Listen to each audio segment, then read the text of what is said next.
আসসালামু আলাইকুম। কেমন আছেন সবাই? আশা করি আল্লাহর রহমতে সবাই ভালো আছেন। আলহামদুলিল্লাহ, আমিও অনেক ভালো আছি। আমার এই ভিডিওটি যে যেখান থেকেই দেখছেন না কেন, সবাইকে ধন্যবাদ জানাচ্ছি। এই তো সকালের নাস্তা শেষ করে ব্যাগ গোছাচ্ছি, কারণ ব্যক্তিগত কাজের জন্য গ্রাম ছেড়ে কিছুদিনের জন্য ঢাকা যেতে হচ্ছে। মনের ভিতর অনেক ভয় ও খারাপ লাগছে, কারণ এবারের যাত্রা একদম অন্যরকম। কারণ এর আগে আমি কখনো এত দূরে একলা যাইনি, তারপরও সাহস নিয়ে যাচ্ছি। এই তো বাসা থেকে বের হয়ে গেছি। আমি গ্রামের মেয়ে, আর এখানেই আমার বেড়ে ওঠা, আর এখানেই আমার সংসার জীবন। আজ আমি ট্রেনে জার্নি করব। স্টেশনে এসে বসে আছি, কখন ট্রেন আসবে সেই অপেক্ষায়। আর আমার ট্রেন জার্নিটা অনেক ভালো লাগে। ট্রেন দেখলে মাঝে মাঝে ছোটবেলার কিছু স্মৃতি মনে পড়ে যায়।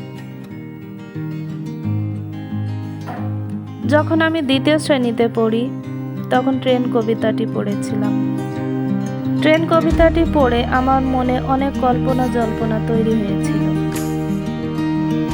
কারণ আমি কখনো ট্রেন দেখেছিলাম না। যাই হোক, ট্রেন জার্নিটা অনেক সুন্দর। ট্রেনের রাস্তাগুলো অধিকাংশ গ্রামের মাঠের ভিতর দিয়ে যায়, যেটা আমার খুব ভালো লাগে।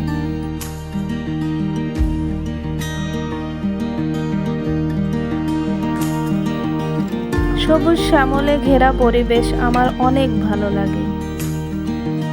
আর আজকের আবহাওয়াটা অনেক সুন্দর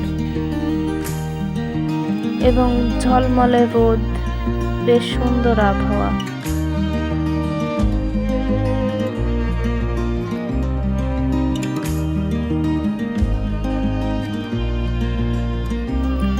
আর একটা কথা, এটা আমার প্রথম ব্লগ, যেটাতে আমি ভয়েস দিয়েছি।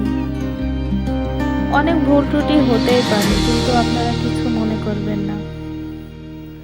আশা করি আমার এই ভিডিওটি আপনাদের অনেক ভালো লাগবে। ভালো লাগলে অবশ্যই লাইক, শেয়ার এবং সাবস্ক্রাইব করতে ভুলবেন না।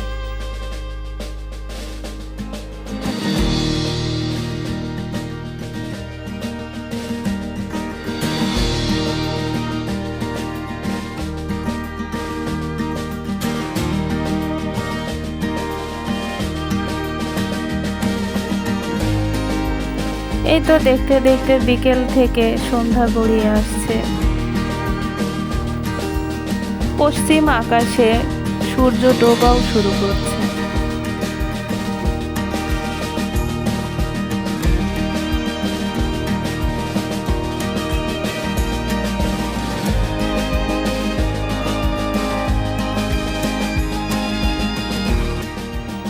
এই তো দেখতে দেখতে ঢাকা চলে এসেছি। ট্রেন থেকে নেমে যে যার গন্তব্যে চলে যাচ্ছে। এটা কমলাপুর রেল স্টেশন। এখানে দিন রাত সব সময় মানুষের আনাগোনা। আশা করি আমার এই ভিডিওটি আপনাদের ভালো লাগবে, আর ভালো লাগলে অবশ্যই আমার পাশে থাকবে।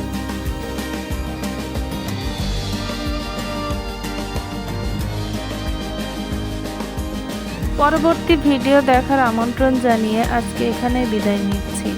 আল্লাহ হাফেজ।